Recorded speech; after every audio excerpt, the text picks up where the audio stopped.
Hello, everyone, and welcome to our webinar on Amazon fee changes. We are going to give everyone a minute here to just drop in and do some housekeeping while we wait. So just if you've joined us before, you know, we kind of do these as like an Ask Me Anything style. So we do have an agenda. We're going to talk to you about the fee changes, but if you have questions, feel free to drop them in the Q&A anytime throughout the webinar. We'll keep an eye on those, and that way we can answer your questions real time when we're, in those topics.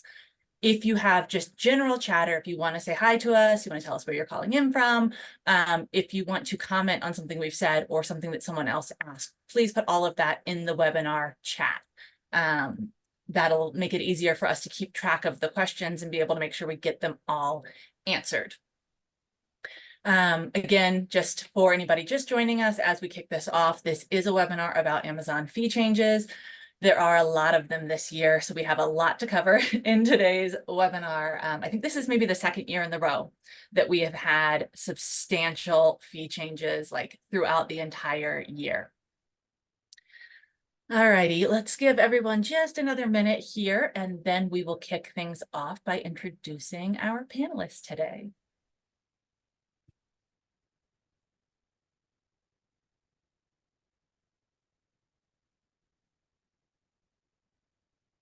Alrighty, so my name is Jessica Wright. I host webinars here at AO2 Management. Excited to be bringing you this one for January, kicking off your year, right, with understanding what fees you're facing as an Amazon seller in 2024. Mainly, this is going to be FBA fees. So if you're an FBM seller, this is not 100% going to reflect the fees that you're facing, but it's a great thing for you to become familiar with in case you are considering FBM, because those fees do vary significantly from, if you are fulfilling yourself versus having Amazon fulfill for you. Springfield, Oregon. Nice. I love Oregon. It's one of the most beautiful states, in my opinion. We have someone in the chat. Sorry, that was a random call out there. Okay, so let me introduce our other panelists today. I'll throw it over. Oh, this is tough. I was going to say alphabetically, and then you're both A's, but Alexi, technically you come first. So Alexi Bell, introduce yourself, please. I come first in the first name, but Amon comes first in the last name. So, no, cool. Yeah, I'm Alexi. I am the account director, the Amazon account director here at AO2 Management. So I've worked with Jess for the last 3+ years, and then Amon for the last year. And yeah, I just oversee our team of account managers that work on our clients' accounts. I manage a few myself as well, but I kind of touch a lot of areas of our business and just oversee overarching strategy and then really focus on profitability with PPC. And I have done Amazon fees manually in the past, and I know how tedious they can be to do that. So excited to chat about it and talk more about the fees. So let them on go. Awesome. Thanks, Alexi. And yeah, it's been a pleasure to work with both Alexi and Jess over the past year. For those of you who haven't met me, my name's Aman, and I'm our Senior Director of Operations here with AO2. Quick shout out to Pete Ovenholzer. That's actually a current client of ours, Jess, in the chat. So shout out, Pete. And yeah, I focus a lot on assisting the entire team with integrations, processes, updating systems to ensure we're always staying ahead of the curve. And, I did used to manage accounts back in the day myself as well. So definitely happy to have the experts here, but hopefully I can provide a little bit of insight. And I know it's been a while since we've covered some Amazon fee changes, so I'm happy to be here. Thanks, Jess. Awesome. Yeah, thank you both for joining us. Definitely, this is a major topic area. So if you guys as panelists or even you that have tuned in are feeling overwhelmed or like unsure about the fee changes, just know that I have 3 separate pages open on my other computer with notes and sheets. So this is not an easy area to dive into for Amazon. Like we're all on the same page trying to figure it out. So it's really helpful to have, a group of experts here to talk to you about it and help you along in the process. And this doesn't end today. So, if you've joined us, if you're trying to get a little bit of information today, and you don't get everything you need, do not hesitate to reach out after the fact. We are more than happy to continue to talk you through these things and help you understand what you need to know for your account. And at the end of the webinar, we will also be sharing some things, some additional things we might be able to help with for helping you figure out how to reduce your fees or better manage them and understand your profitability. So I think first things first, we're going to dive into what are fees. I think this is a good opportunity to just make sure that we're all on the same page for anybody who may not be as familiar as like, what are FBA fees? What is Amazon charging you in general? So I don't know, Alexi, Aman, if one of you wants to take this, but feel free to jump in and we can all kind of chime in if there's some other things to talk about. Yeah, I'm happy to take this one and really kind of cover the generalities, and then you guys can dive into the specifics. Sounds But to my knowledge, there's a few areas or a few main areas that Amazon charges fees for. The main one being your fulfillment fee. So this is just simply the cost of picking and packing your orders and shipping and handling.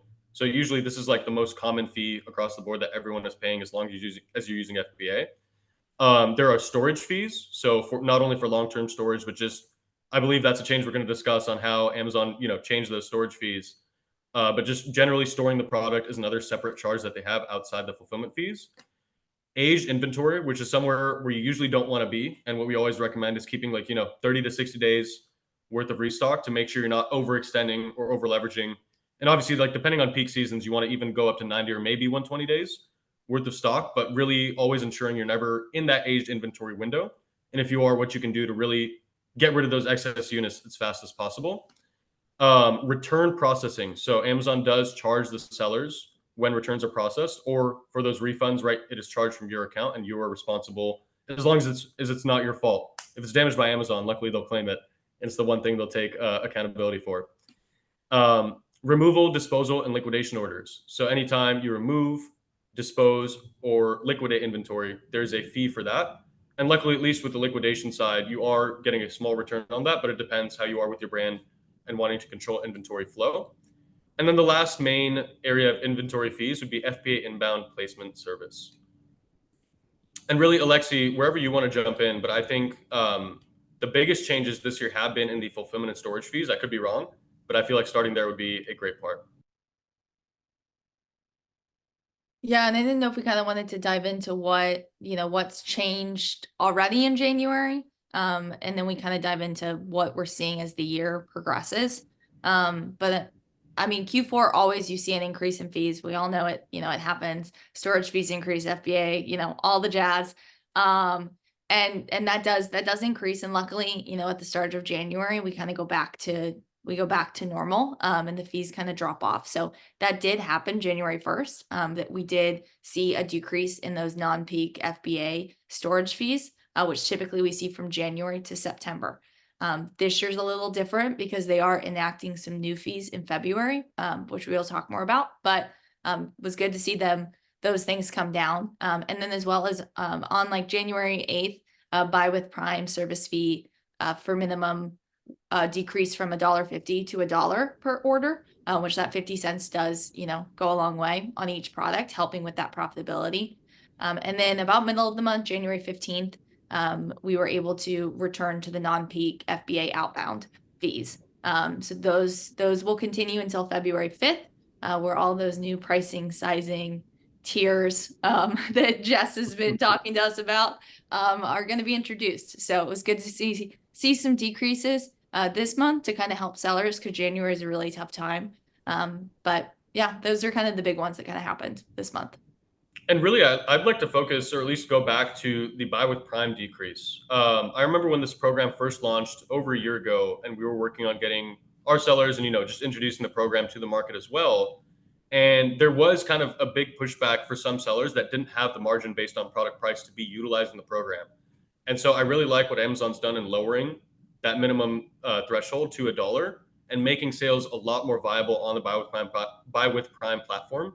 As you said, Alexi, 50 cents goes a long way in terms of margin, especially for lower priced items. So just to everyone in the chat or watching, if you haven't used Buy with Prime yet for your business and the fees have been kind of a barrier for you doing that, I highly, highly recommend checking it out. Even if it's just for one SKU, the marketing advantage you gain from being able to use the Buy with Prime suite of messaging is well worth the cost, in my opinion, as long as the margins line up. And now with this decrease in cost, I think it makes a lot more sense for a lot of sellers.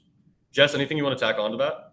Yeah, I mean, I'm just glad that we're mentioning the Buy with Prime now, because those are some other fee buckets, right? A lot of our sellers sell on Amazon, sell FBA, but it's really kind of siloed to that standard, let's sell on Amazon, sell FBA. But there's a lot of different programs on Amazon. Buy with Prime is one of them. Multi-channel fulfillment is another one. Supply chain by Amazon, which now includes Amazon warehousing and distribution, which came out a little over a year ago now. Those are all sub programs with Amazon, which have their own fees, which many of you are probably incurring. So I think, we'll try and dive into some of those a little bit later as well. And I think this is a great time to launch our first poll, because we've kind of given you, some initial overview of what fees are on Amazon, and then kind of how they've already given us a little bit of a break this year as we jump into what we're going to be looking at for the rest of the year. So here is a poll with some options of what you might want to hear about most today. We're going to try and go through all of it, but it'd be great to get a pulse now from everyone. If you could just let us know what you're most interested in learning about today. And it is multiple choice. So choose as many options as you like. And we're going to leave it up here for about another 30 seconds to make sure we get all the answers in. And then we will end the poll and jump into the part I'm sure you're all looking forward to, which is what are actually the fees that are upcoming and how is your business going to be impacted? Most likely, we're going to try and tackle this for you month by month in the order that they're going to happen, and make sure we hit on all of the things that you're calling out here as your top interest. And we do already have one question in the Q&A, so we'll try and tackle that really quickly before we jump into those February fees. So just another second and we'll close this poll out. And it does look like the biggest interest is in hearing about the most urgent fees. So that's good. We'll jump into February next, followed by fulfillment fees, which are a big chunk of them, and then storage fees, which again, those are probably your two biggest fee buckets. A little bit less interest in the prep fees, returns, and then those other program fees. So we'll kind of focus where we can to make sure we get on those big bucket items before we get into those supplementary fees for you guys. And thank you for everybody who voted in that poll. Okay, really quickly, let's take a look at this question in the Q&A. And just a reminder, anyone who has questions, go ahead and start throwing them in there. We will answer them as we go. This question is about the low inventory fee and specifically to variations. So we haven't covered that one yet. It is going to be a new fee this year, but just to quickly answer this one, and then we'll dig into a little bit deeper later. So the low inventory fee specifically for variations, if one variation goes out of stock, does that get averaged into the parent total? Each ASIN is going to count separately, and out of stock items are not actually going to incur low inventory fee. So it's a really strange fee where it only impacts your low products. It doesn't impact things that are performing well. We have plenty of stock, and it doesn't apply to products that you're completely out of stock on. So I don't think you have anything to worry about there with your variations, but we will dive into that fee a little bit more later as well. Alrighty, so let's take a look at February fees. I think we've got 5 or 6 that are happening in February. So I don't know, one of you wants to kick us off there, but let's just kind of go through them. There's a lot in February. Alexa, you want to go for it? Sure. Yeah, so they kind of all start like February 5th.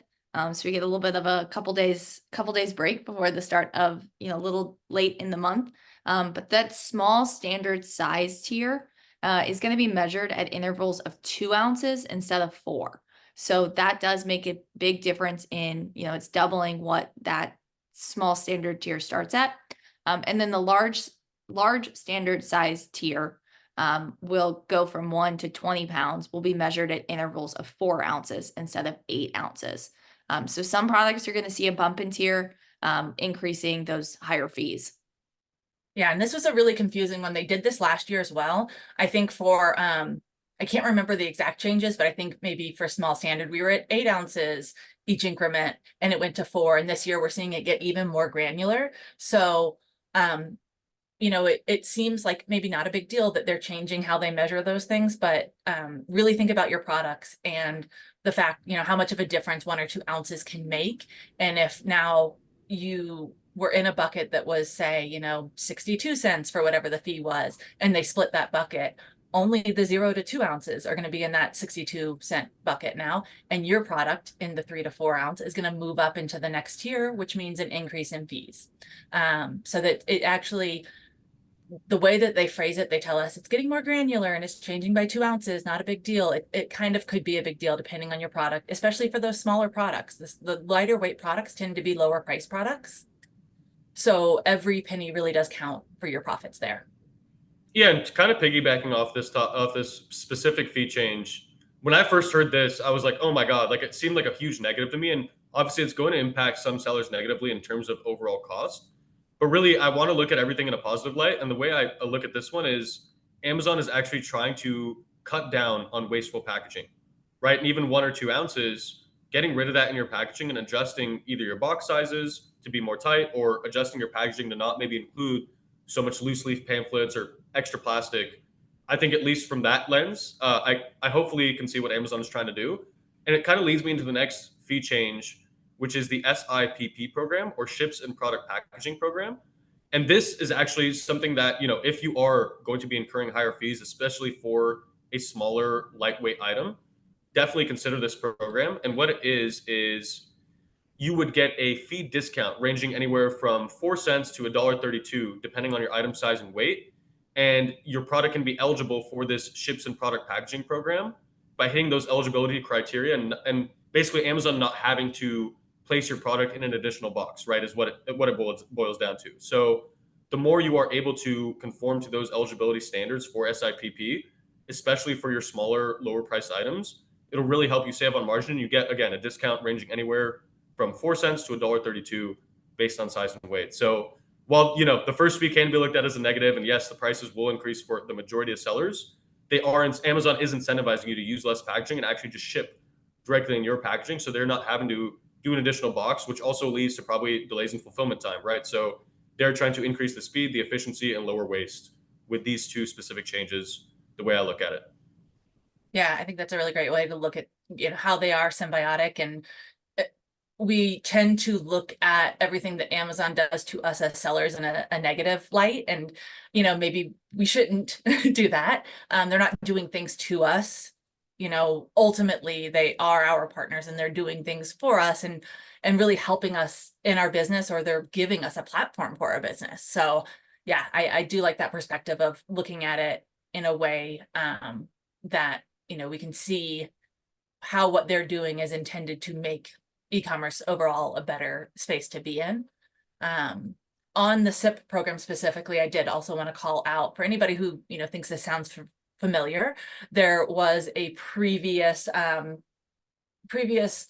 program that did allow you to ship in ships in an own container, SIOC. So it is very similar to that, but just with some updates. This program has not launched yet. It will go live on February 5th, the same date as a lot of these changes go into effect. So keep an eye out for that. There should be more announcements coming soon. There is supposed to be a self-service dashboard that will show up in Seller Central. Some of you may be seeing that already in beta mode. I haven't seen it yet, so definitely let us know if that's something you are seeing. There is also a program page that is live. So if you're interested in getting more information before that February 5th deadline, let us know. We can definitely share that program page with you so you can kind of get a jump start on making sure you have things in line. If maybe you're already ready, like if your products are eligible for that, if you've already used Ships in its own container, probably it would be a great idea to go ahead and reach out to the program and see what you can do to get a jump start on getting enrolled in this so you can take advantage of those lower fees sooner rather than later. Cool. All right, got a few more changes here. Alexi, you want to take the next one? Yeah, so there'll be also with some of those, there'll be some small adjustments. So like the removal and disposal fees are going to see a slight increase, about an average of 7 cents per unit. So there will be small adjustments there, but liquidation fees are not changing. So good to see that one fee that isn't changing for us. And then some prep fees are also increasing. It's going to apply to those standard size products and for fragile or sharp items that the fulfillment center staff is having to do. So again, going back to that, trying to speed up the process, try to make them more efficient. It takes longer to pack those fragile items, and it's more likely that, Amazon could damage them. So they need to kind of up those charges in order to cover those expenses. Yeah, and I think that again just kind of speaks to what we're seeing across the board is Amazon's really trying to reduce overstocks, reduce waste. So by increasing those fees for like removals and disposals, they're really just kind of pushing sellers to manage their inventory properly. And I think the same with the prep fees. Their warehouse is not going to be the best at prepping your products properly, right? You as the business owner, as the brand owner, you're going to know what the right thing is to do to prepare your products. And so if you're prepping, if you're doing the work, there's probably going to be less waste in that prep. And so they're just overall, I think, pushing for, better utilization of space, less waste across the board in the fulfillment centers as we move forward. Yeah, the way I look at it is like raising the bar for sellers, right? Like just making sure everyone's shipping in everything as neatly as best packaged as possible, so Amazon can make the fulfillment process easy. I saw a question pop in the chat, and I know we have the Q&A, but just really quickly want to address this one from Dina. Why are liquidation fees so low at 5 to 10%? And actually, what I've found is a lot of sellers aren't familiar with what liquidation fees are, or the differences sometimes between disposal, returns, and liquidations. And so to clarify, when you get a return or when a product is damaged or anytime Amazon isn't able to sell that product or deliver to the customer, you have the option, these three options for that unit or set of units, right? And so returns is quite literally Amazon will return the product to you in its current condition. You just have to state whatever address you want it returned to. Disposal means Amazon will just get rid of the product, and that's what they're charging you that disposal fee for, is they will just find a place to throw it in the trash. And liquidation. So liquidation is where Amazon will take that inventory that has been damaged or unable to be sold and actually sell it to another party for a reduced cost, right? So think about it as you are liquidating inventory as if you had a fire sale and it's inventory you just can't sell anymore. Amazon is getting rid of it for you. However, one thing that I caution sellers against is even though the fees are lower at 5 to 10%, and I know the fees are rising for both returns and disposals, when you liquidate inventory, you open up the possibility for a potential reseller to piggyback off your listing with that damaged or unable to be sold inventory. And that does two things. Number one, you may lose the buy box because they are offering a severely lower price and they could be claiming that the product is new even when it is not, and they should be listing it as used. Number two, if that product that they are reselling on your listing after claiming your buy box is used and they are claiming new, when it gets delivered to a customer, if there is bad feedback on the customer's part, that gets attributed to your listing and your reviews. So I really caution sellers against liquidation. As much as I have seen, I really haven't seen anyone have too much success with liquidation unless they are a reseller themselves and they don't really have to worry about buy box or anything like reputation. But for brands that are, controlling their brand reputation on Amazon, not utilizing distributors or resellers on Amazon, I recommend either returning or disposing the inventory, whatever makes more sense depending on the product category and your ability to repackage and resell. But yeah, just wanted to quickly answer that question and call it the distinction between the three. Yeah, and just another point on liquidation too, because it's something I'm really not a big fan of. The only time I really say liquidation is a great option for brand owners is when you're truly liquidating that product, when it's not coming back into inventory, when you have discontinued it and you don't have to worry about all those problems that Aman already listed, because also you have to think about your off Amazon sales. If you are a brand that has, a presence across online and offline, those liquidations will also hurt your other sales channels. So it's not just, this Amazon impact, it's a ripple effect across all of your supply chain and sales channels. So yeah, definitely we recommend you stay away from liquidation unless you really are just getting rid of those products completely. And yeah, if you haven't already done so, highly recommend, like today, right after this webinar, go into your automated unfulfillable inventory settings and make sure that that liquidations box is unchecked and you don't have liquidations enabled. And if you need any help with that, of course, reach out to us and we're happy to provide a helping hand. And Yep. speaking of that ripple effect across channels, moving on to that next fee change, and this is Well, quite hold on one honestly, second, go Aman, ahead. because we had another question come in. I want to answer this one really quick because it does go back to the SIP program, and I want to make sure we're talking about it while it's still pretty current, and people know, have that kind of basic information we already gave you. So someone is asking, Pete, in Oregon, someone is asking, would that apply to master packs as well, being SIP small packages inside the master? So yes, theoretically, shipping your own packaging can apply to master packs. There is a size limit. So you just want to make sure, first of all, that you sell master packs. You know, if you are selling a master pack and you want to be able to ship that to the customer, make sure it meets those requirements, which I think it can't exceed 18, 14 by 6. And then the other thing is going to be, if you're just asking if you can send in a master pack, but have SIP products inside, then yes, absolutely. You can package those products to send into Amazon the way you normally would. What SIP is going to dictate whether or not it's eligible for or not eligible for SIP is going to be specifically if that sellable unit, whether your sellable unit is a master pack or an individual unit, does that sellable unit meet the qualifications that are required by SIP? So I think either way that question could have gone, I think I answered it, but let me know if not. Okay, yes, the second one. Perfect. Thank you.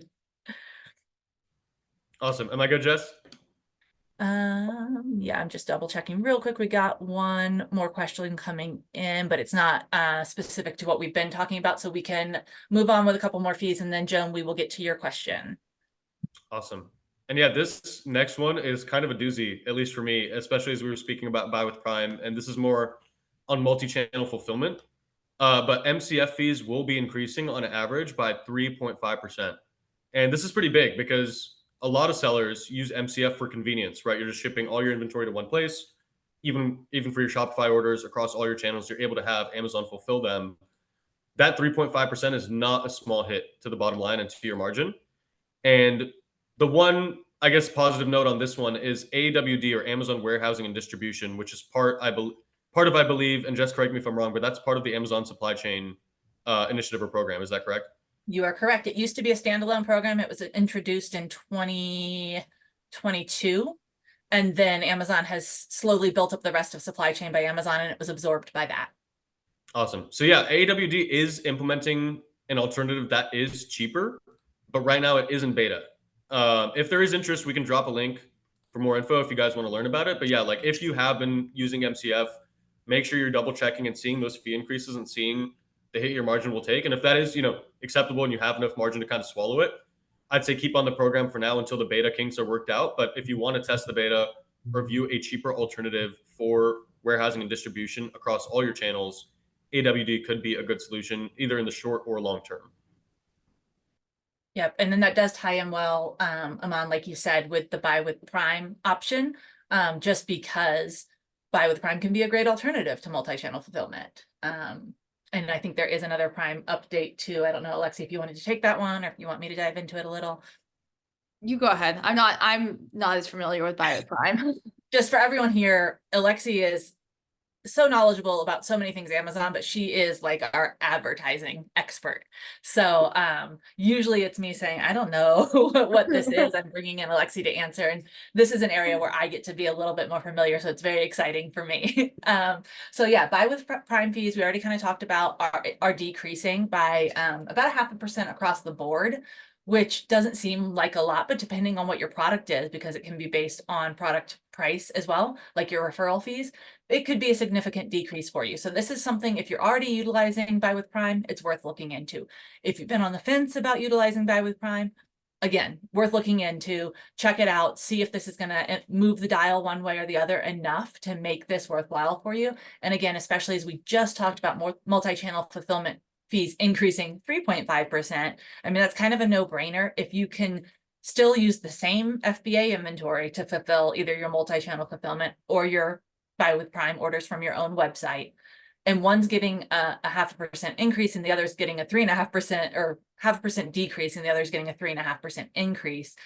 I mean, it kind of is, it's not rocket science. Take a look, see if Buy with Prime is going to make sense for you, because, if the fees keep going down over there while the fees are increasing on the other side, why not just enable that option on your website so that shoppers can check out seamlessly, but also you now have a seamless process, right? With multi-channel fulfillment, you need to use some sort of integration or have a manual process to get those orders from your website to Amazon to have those fulfilled. With Buy with Prime, you don't have to worry about that at all. It is fully integrated. There's a button on the website for the shopper to click to Buy with Prime.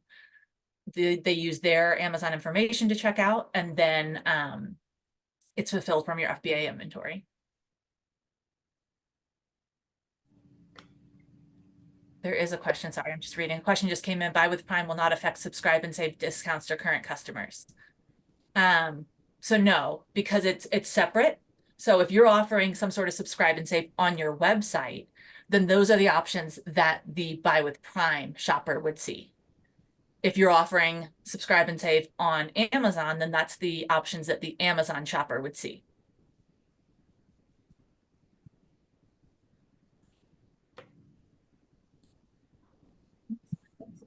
This one, and then moving on to the next fee. Aman, I don't know if you want to jump in on this one. Yeah, happy to. A little later in the month, so around halfway at Feb 15th, the aged inventory surcharge, also known as the long-term storage fees, will increase for units aging between 271 to 365 days, but fees will not change for anything between 181 to that 271 day or greater than 365 buckets. So, in short, don't have units aged 271 to 365 days, and you will not have an increase in fees, right? And that all comes down to inventory management, supply chain management. And again, the more seamless you can make your process, right? So, like eliminating extra packaging, being more efficient in your internal processes, making sure you're getting out at least one solid shipment a month. The more you stay ahead of inventory, I think really Amazon with all of these fees, and especially the aged fees, is just incentivizing a high IPI score. And as long as you're able to hit that, your organic ranking and your product sales should do better. So yeah, just as always, try not to have aged inventory. Definitely don't have aged inventory after 271 days. If you do, right, and if you're not going to sell that product anymore, maybe that's when you consider liquidations. If you find yourself having aged inventory for an excessive amount of time, take a look at the listing. Take a look at your conversion rate. And maybe, Alexa, you can speak a little bit more to this on the ad side, but see what you can do to move that product out, either by boosting the ad spend incrementally, doing more brand offense targeting, but getting that product off of your, fulfillment shelves. Also, I believe, Jess, there is a discount type that you can run for excess inventory. Is that correct?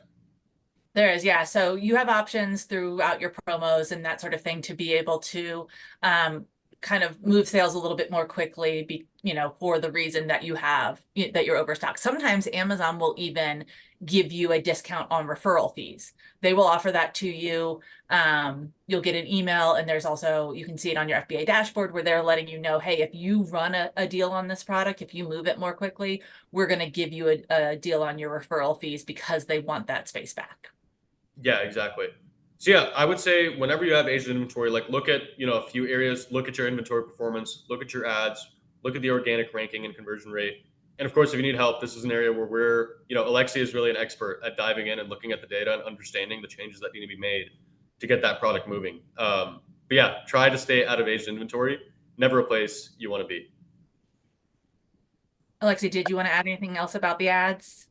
I think the biggest thing that, that I like to monitor with our sellers is when we start to see things getting up into that amount, being like going ahead and pushing the ads more aggressively, or just making sure we're running the ads, because we're better off paying a little bit on the ads to sell the product before they incur that, 50 cent to $6 fee per square foot per cubic foot. So sometimes spending that money on the ads is going to end up being a better economical choice, a better profitability wise, than kind of letting it incur those fees. So Yeah. that's usually what I like to do. I'm really glad you just mentioned the per cubic foot fee. So just to drive that home for everyone, because I know she just kind of casually threw those numbers out there. On like your average storage fee is like 78 cents per cubic foot, right? Depending on the size of your product. And then you get into your long-term storage. So you're chugging along, everything's normal, you're holding on to your product, you got it at Amazon, and it's there for a normal number of days. And it's 78 cents per month per cubic foot that product is taking up. Once you start getting into those I still call them long-term storage, and I'm really having a hard time moving over to the new name, the aged inventory surcharge. The like minimum is an additional, right? Remember that these are additional on top of your regular storage fees. It's a surcharge. So you pay your regular storage fees plus the minimum is an additional 50 cents per cubic foot. That's for the 181 to 210 days. And it goes up from there to as much as $6.90 per cubic foot surcharge that you're paying on top of your regular storage. So you really need to get familiar with those fees. I mean, like Amon said, just move your stuff more quickly, just don't get into that space. But if you do, really take a look at the fees and be able to make some tactical decisions about what's going to cost me more money, discounting my product, spending more on ads, removing the product, or keeping it in there and just paying the fees. And depending on your product, different strategies are going to apply. And I just want to add one point there. As Alexi said, right, like really getting ahead and pushing the ad spend before you're hitting that aged inventory can often be beneficial. And I like to look at it this light. Even if you do spend incrementally or a decent amount more on ads pushing the product off the shelves versus whatever you're going to incur for the long-term storage fees, number one, if you do sit in long-term storage, your IPI score decreases, which affects your organic ranking, which will lower it, right? So you're just decreasing your chance of getting sales time and like over time with having those long-term storage fees versus even if you have to spend an extra few $100s on the ads, you're going to number one move product and either stop incurring or avoid incurring those fees. And number two, Amazon loves when you give them ad spend money, right? So they're going to increase your organic ranking as long as you're converting on any search terms. So just keep that in mind. A lot of people view ad spend as a necessary evil. And in certain cases it is, but in this case, I actually strongly push for you using ad spend to get rid of excess inventory because not only will you avoid those fees, but you'll actually push up the organic ranking, which should lead to your next inventory run not needing to stay so long because that organic ranking is raised. Yeah, Yeah, and if and you're finding, sorry, go ahead, Alexi. I was just gonna say, if you're finding like you've got certain items that aren't moving, and you're a client of ours or not a client of ours, or you're just focused on, we just do your PPC ads. We don't help with the other aspects. Let us know and we can have that conversation of, okay, these items will start incurring this fee at this point. Like, kind of what is the game plan for each of those ASINs? I did that last year with a client and it made a world of difference, setting up different strategies with different buckets, so we could see kind of how we were moving it. And we're able to tell we paid this much for the ads to move that product versus we would have collected these fees. And that's before they even just did this surcharge. So I can only imagine like that's, somebody that sells really heavy items, how much that can do, or those large items. Yeah, so I also just, Amon, when you said organic, it made me think of another option for, we were like going down this major rabbit hole with long-term storage, aged inventory surcharge, but it's just such like an important thing to make sure you avoid. Another thing that's really heavily, like Amon said, Amazon ad spend is heavily rewarded for Amazon sellers, right? They love that you're spending money on ads. Another thing that is really heavily rewarded, and especially in relation to your organic ranking, is off Amazon traffic. And so if you do get yourself into a situation where you're seeing that you're a little overstocked, but you haven't hit that long-term storage aged inventory bucket yet, start looking at what external traffic you can drive to Amazon to sell through some more of that inventory. That external traffic is so heavily rewarded because Amazon looks at that and says, oh, this is a non-Amazon customer that like you're bringing to us. You're not cannibalizing what's already here. You're doing us a favor by bringing new people to shop on our site.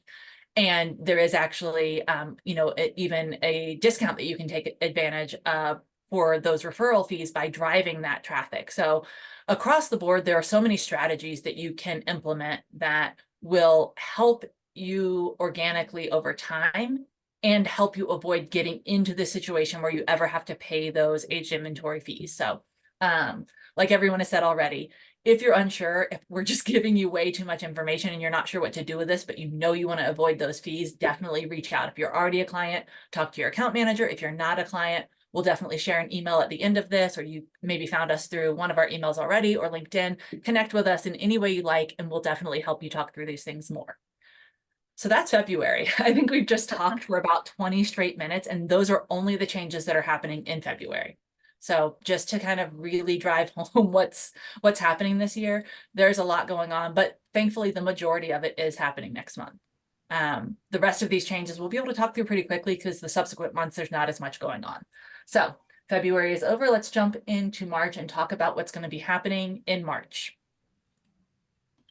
Alexi, you want to go for it or you want me to? Sure. Yeah, so March 1st, this time we are starting on the 1st of the month. There'll be there'll be an inbound placement service fee for those standard and large bulky sized items. So that'll average about 20, could average around 27 cents per unit for those standard size products versus $1.58 per unit for those large bulky items. And so that there's going to be an option to pay reduced fees or even no fee based on when you send your shipment to a single location or multiple locations. And these will be charged 45 days after the products are received. So it's all kind of how that inbound placement, the inbound fee is happening. And I know Jess has a lot more knowledge about this than I do, but that's the big thing. It's like heavier fees on kind of those inbound items. Yeah, and this is a brand new fee introduction this year. We've never seen this before. Previously, Amazon would move your product around without you having to think about what they were doing with it or think about how you wanted to pay for it. The only time you really had to pay is if you wanted specifically to make sure that all of your product went to one location and you could pay for that. So this is brand new. You are going to start seeing this in March when you're creating your shipment. So at least there will be a lot of transparency when this rolls out, when you're creating your shipment. You'll see your options and you'll be able to check and uncheck things and decide where do I want this to go based on what those fees are going to be for you. So yeah, I know a lot of people have kind of been upset about this because it's something that was previously done without a fee. And now there's going to be a fee for it, but you are going to be able to ease into it. You will be able to see how it impacts your business and decide, exactly how you want to do it. And you can try out different things to find kind of that sweet spot that works for your profitability, but also makes sure the products get widely distributed for, increased sales as well. Am I good to move on to the next one, Jess? Go for it. Cool. Speaking of fees that are recently being introduced or weren't there before, there's also going to be an inbound defect fee for shipments in 4 different categories, it looks like. So if your shipment is sent to a location that is different from the shipping plan, if you have a domestic shipment that doesn't arrive within 45 days of shipment creation, if you have an international shipment that doesn't arrive within 75 days of shipment creation, and for any shipments that don't arrive at facilities within 30 days of the first shipment in a multiple destination shipping plan, Amazon will now be introducing a fee. So previously, if you notice that you ever messed up on a shipping order, you would get like that small red block or that small colored block letting you know, like, hey, you've made a mistake. Please address this on your next shipping order, right? So like Amazon was kind of giving us a pass and saying, hey, like, don't worry about it this time, but like next time you need to have it right. And that block would just kind of stay there for up to 30 days or even 50 or 60 days. I remember seeing that block on certain sellers' accounts just to make sure that they were warned. And so moving forward, Amazon's not, being so nice and friendly, and instead to cover those charges that they have to incur for redirecting shipping or making sure that inbound shipments are processed correctly, they will be in fact incurring a small defect fee. So basically, don't make mistakes in creating your shipments, double check, and you should be fine. But really, Amazon, again, like this is just all speaking back to efficiency, Amazon wanting sellers to put in the work and give clarity to their consumers and to themselves so that they don't have to spend the extra manpower or time reprocessing orders or repackaging orders. Looks like Jess may be frozen. I think so. Oh, okay, cool. Well, we can keep going without her, but I know she was probably going to add to this specific section when she's back. Oh, she's back. Yep. I am.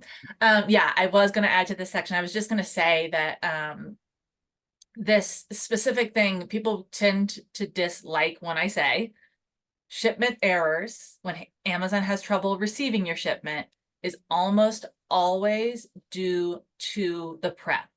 It's rarely a mistake that Amazon has made just because they've made a mistake. Typically, we as sellers have done something that causes that receiving error to happen. So just really tighten up. You've got some time on this. Tighten up your processes now. Take a look at what you're doing to make sure that when you're sending things in come March, everything is smooth and ready to go, so you're not at risk for these fees. Awesome. Right. Yeah. Just like with aged inventory, right? Like don't make mistakes on shipping. Don't have aged inventory. Amazon's just really cracking down on the don'ts. Yep, absolutely. Okay, so now we're cruising into April. March was short. we've got some April fees. This first one in April is something that everyone is talking about. And Joan, this will also lead us to answering your question. So thank you for being patient with that. I'm sure everyone wants to talk about the introduction of the low inventory level fee. So who wants to take this one here? You're kind of the bad guy, but also you're the one that is going to talk about what everyone's probably here to hear about. I'm happy to be the bad guy. Not a problem. It's a role I'm used to. They call me the Dark Knight. But yeah, April updates. So there is going to be a low inventory level fee introduced for standard size products. And this fee applies if you carry consistently low levels of inventory relative to your unit sales, because it inhibits Amazon's ability to distribute your products across their network efficiently, and it degrades delivery speeds and increases their shipping costs. You can avoid this fee as long as you maintain more than 4 weeks of inventory relative to sales. These fees, again, we have some time. This doesn't apply until April 1st of this year, but highly recommend tightening the ship, making sure you're not having too low of inventory.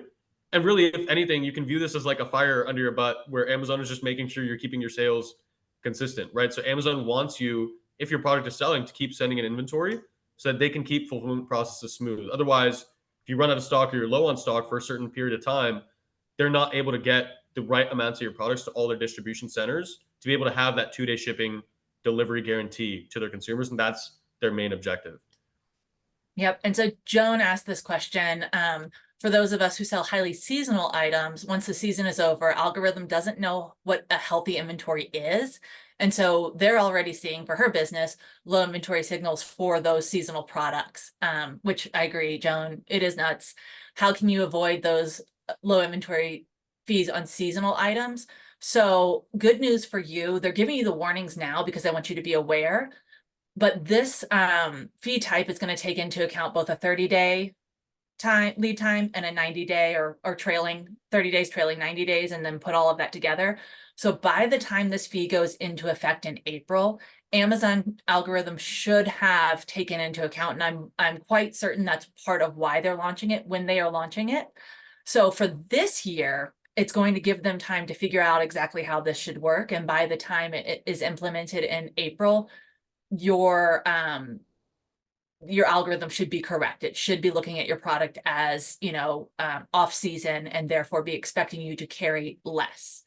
And again, as mentioned before, if you go out of stock completely, that's okay. The fee is not assessed on out of stock products. But I think what we're going to see and where more questions on are going to come up is as we get through this first 8 months of this fee, how is Amazon going to change it?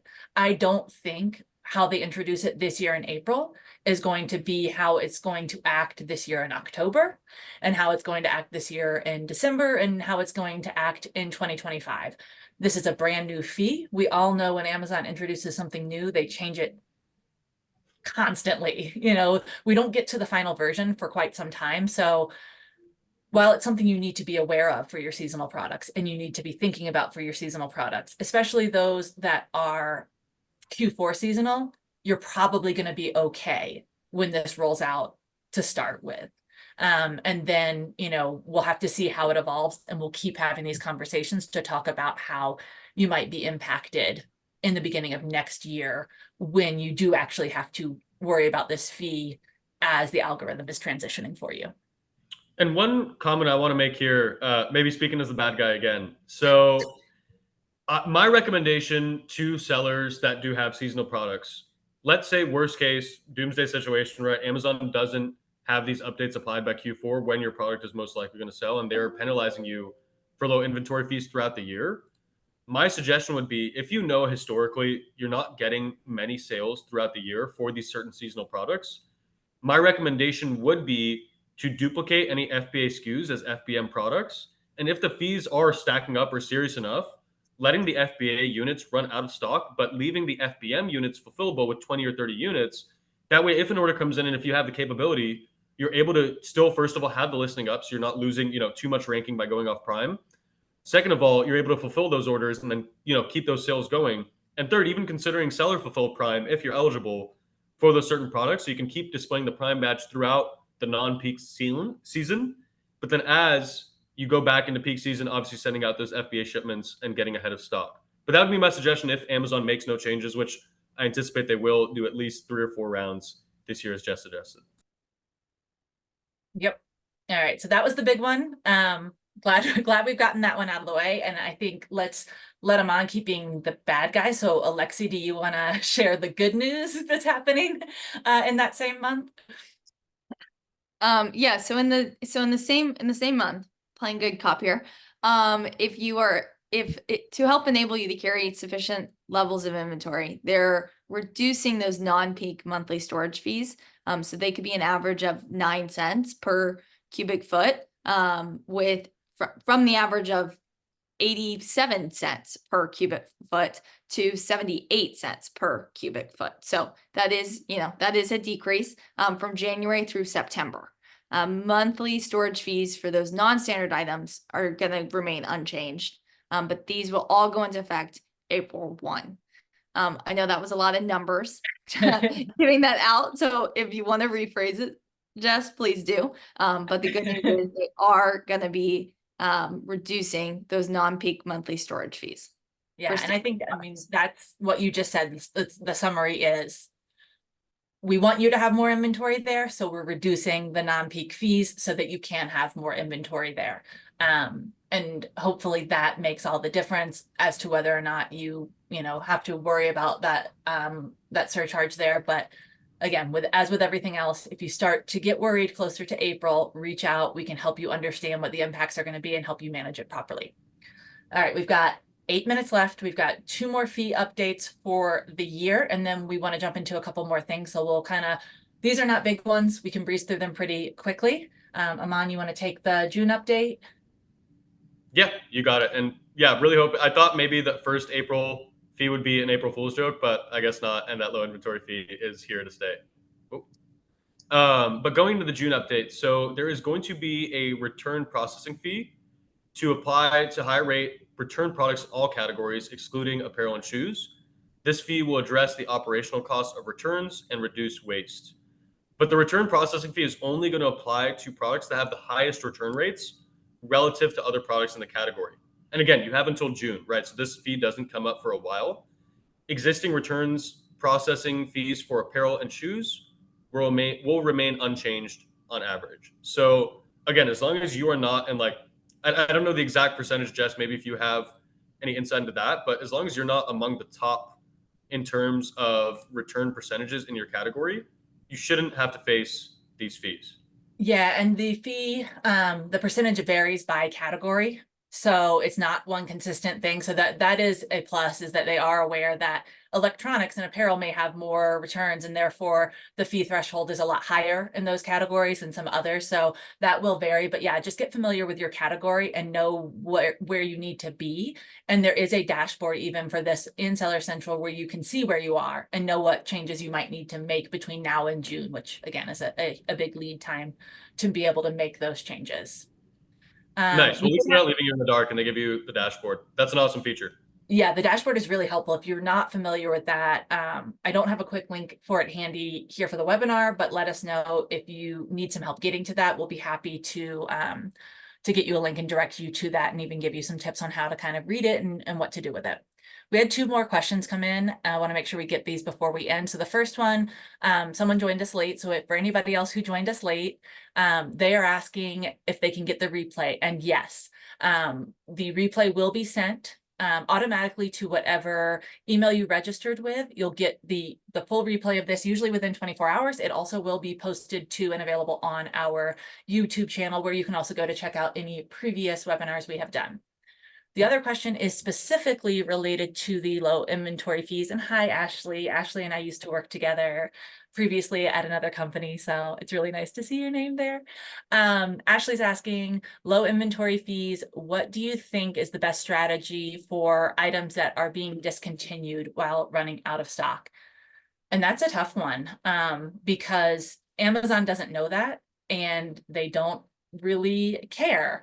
So I would say, and Alexi and Aman, interested in other strategies as well, but that's a reality, right? They're not going to get into the nuances of exactly what you're doing with your inventory.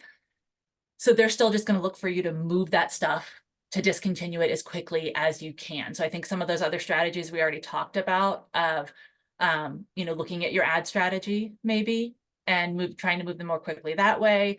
Promos, offsite traffic, enabling that buy with Prime. Are you selling it other places? Maybe you can just take it off Amazon completely and just sell it through your other channels. I think there's a lot of strategies, but just knowing that there's no exemption from that fee for you, you need to look at ways to just get the product out of Amazon as quickly and as profitably as possible. And if I can jump in here, one suggestion I have for this particular scenario, if you are discontinuing that item, right? This is actually one scenario where I wouldn't recommend maybe pushing the ad percentage or ad spend past what you're already currently doing. And instead, what I'd recommend doing is utilizing promos, specifically a buy one, get one percentage off promo. Number one, this will help you get rid of more units faster, right? Because people can buy multiple units at once. And then, you know, you're increasing your average order value. They're getting a discount, so they're happy. And then you're getting those units out the door. Number two, you're not going to, you know, get charged like you do for coupons with the clip. With normal sales prices, oftentimes, depending on your reference price, those don't show up for 30 days. So the buy one, get one percentage off, or you can do more than just one item, right? If someone buys multiple, you can have kind of different tiers of percentages off. That is a great way, in my mind, to get rid of a lot of products at once if you are trying to liquidate, so to speak. Yeah, great tip on that. Yeah, and so I think we're going to see a lot more of these exception types popping up throughout the year. So, you know, definitely keep us posted as you run into scenarios, because I think it'll be helpful for us to be able to help all of you to understand what are the problems that the sellers are facing with this particular fee and helping to brainstorm some other things we can keep talking about. We are running out of time. I knew there'd be a lot to talk about, but we appreciate the questions, and, you know, having these conversations around the things definitely have taken us quite close to the end here. So I just want to mention that last fee really quickly. It's a common one. The last fee we wanted to talk about is every October we go into peak fees. So that's not different than in the past. It is just a fee change to expect and anticipate. Right now, the peak fees are expected to be the same as what we've seen last year, but of course, between now and October, that could change. So my, you know, tip there is just keep an eye on that. And let's make sure that, you know, we're all aware if Amazon does change and increase those fees, but otherwise just expect in October, your fees are going to become, you know, more expensive again, October, November, December, and then we'll see those decrease again in January.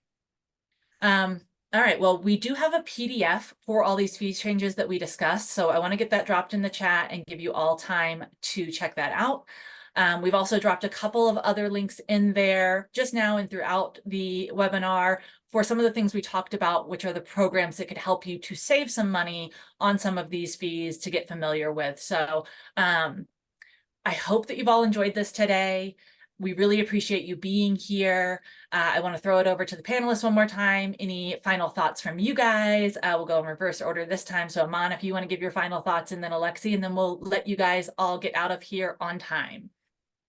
Yeah, my final thoughts are, you know, there are a lot of changes. There are big changes. There are small changes. I don't think any of it's a major cause for alarm. If anything, just calling for a shift in strategy. And also really looking at the positive note, right? Like Amazon is trying to eliminate excess packaging. They're trying to have lower weight items. They're trying to make e-commerce more sustainable. And they're obviously trying to reduce their overhead costs as well, but make themselves more efficient so they can get your products out to customers within their delivery date window of 2 days. So with all these fee changes in mind, just keep ahead of the news, reach out if you need any help. And yeah, I think the rest of the year should be a breeze as long as you're able to stay consistent with the updates. Yeah, I would echo that sentiment. Appreciate the time of everyone taking an hour out of their day to talk about it's like talking about taxes. It's like talking about fees, Amazon fees. But if you haven't had a chance to kind of discuss these fee changes with your account manager, if you're a client of ours, please do. If we need to kind of help come up with, you know, pivot on strategy, as Aman said, we would love to work with you to do that, to increase your profitability. And if you're not enrolled in the FBA new selection program to kind of help with some of these fees, I would recommend that you just click the button to enroll. It's very easy. I know Joan's done it. Just to have that, that's a good program to be a part of. Yeah, both excellent takeaways. Thanks again to both of you for being here. Thank you again to our audience for being here. We do these every month. We'd love to see you again, always different topics. And on that note, when you exit this webinar today, you are going to get a survey. There's a couple of questions. They're all optional. If you only answer one, please just answer the one that gives feedback on the topics you'd like to hear about in the future. That will help us to shape these future webinars. Reminder, there's a bunch of links in the chat. Those will go away after the webinar, so grab those now if you want them. And we appreciate you all, and we'll go ahead and end this now. Thank you for joining us. Thanks, everyone.